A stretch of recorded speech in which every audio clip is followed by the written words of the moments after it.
फूलन के पास बसे फूलन की बांस होती, और कामिनी के संग काम जागी ही पे जागी है। फूलों के बगीचे में जाने से अपने आप वस्त्रों से पुष्प की सुगंध आने लग जाती है। इत्र की दुकान में जाओगे तो इत्र की महक आपके वस्त्रों से आने लग जाएगी। यदि किसी मंदिर में जाओगे, किसी संत महापुरुष के पास जाओगे तो आपके विचार शुद्ध हो जाएंगे, और महात्मा के पास, संत के पास जाकर के भगवान की भक्ति के लक्षण आप में प्रकट हो जाएंगे। और किसी दुराचारी का संग करोगे, किसी दुष्ट का संग करोगे, किसी कामी का संग करोगे तो हृदय में काम जाग जाएगा। किसी कामिनी स्त्री का संग करोगे तो हृदय में काम प्रकट हो जाएगा।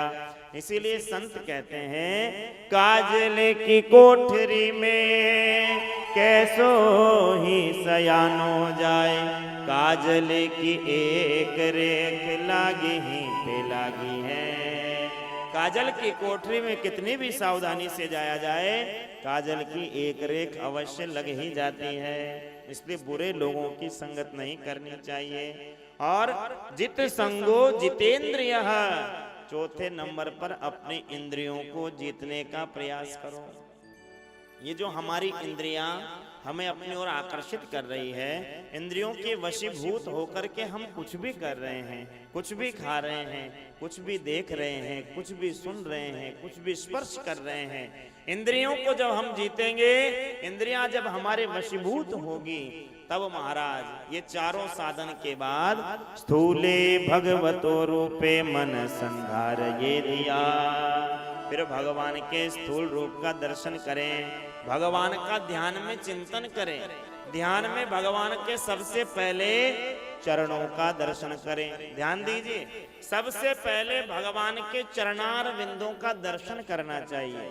जब हम मंदिर भी जाएं तो दर्शन की क्या पद्धति है, तो बताया कि सबसे पहले भगवान के चरणों का दर्शन करो, क्योंकि भगवान के चरण ही ऐसे हैं जो हमें इस भव सागर से पार लगा सकते हैं।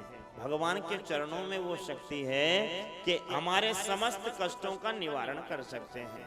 जीवन में यदि कोई कष्ट आ जाए, जीवन में यदि कोई दुख आ जाए तो कुछ मत करो, आंख बंद करके भगवान के चरणों का स्मरण करने लग जाओ, सारा दुख अपने आप दूर हो जाएगा। श्री कृष्ण चरणाम भोज स्मर दुखम गमिष्यति। जैसे ही भगवान श्री कृष्ण के चरणार बिंदों का हम स्मरण करते हैं तो हमारे सारे ताप संताप, सारे दुख दूर होने लग जाते हैं। इसीलिए सबसे पहले दर्शन की पद्धति में भगवान के चरणों के दर्शन के बारे में कहा। भगवान के चरण में शंख चक्र गदा पद्म के चिन्ह हैं, उन चिन्हों के दर्शन करो, क्योंकि जब हम उन चिन्हों का दर्शन करते हैं, हमारे हृदय में जब भगवान के चरण कमल प्रकट होते हैं तो हमारे हृदय में बहुत गंदगी भरी है। काम, क्रोध, मद, ईर्ष्या, एक दूसरे से महाराज ज्वेलेश भाव, एक दूसरे से ईर्ष्या करना, एक दूसरे की बुराई करना, ये जितने भी हमारे अंदर शत्रु भरे हुए हैं, भगवान के चरणार बिंदु के शंख चक्र गदा पद्म के चिन्हों को देख करके वो समस्त शत्रु हमारे हृदय से बाहर भाग जाते हैं। अब ध्यान दीजिए, भगवान ऊपर बैठे बैठे देखते रहते हैं कि किसका हृदय खाली है। अब हमारे हृदय में पहले से काम, क्रोध, मद, ईर्ष्या, ये इतने इतने शत्रु जब भरे रहते हैं, इतनी इतनी गंदगी भरी रहती है, तो फिर भगवान हमारे हृदय में उतरते नहीं हैं। क्योंकि आपने सुना होगा कि जब कोई कुत्ता भी किसी स्थान पर बैठता है तो उस स्थान को साफ करके बैठता है, पहले मिट्टी को हटाता है, साफ करता है, फिर वहां पर बैठता है। अब आप ही बताओ, भगवान इस गंदगी में कैसे आकर के बैठेंगे? हमने तो अपने हृदय भवन को इतना मलिन बना रखा है, इतना गंदा कर रखा है, तो भगवान आएंगे कैसे? भगवान आते हैं कब? जब भगवान को ये हृदय खाली नजर आता है।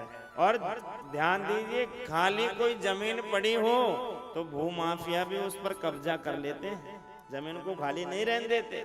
इसी प्रकार भगवान जैसे हृदय भवन को खाली देखते हैं, काम क्रोध ईर्ष्या मद आलस्य इन सभी शत्रुओं को जब हृदय से बाहर भगवान देखते हैं तो उस पवित्र खाली हृदय में आकर गोविंद विराज जाते हैं, भगवान बैठ जाते हैं। तो भगवान के सबसे पहले चरणों का दर्शन करें।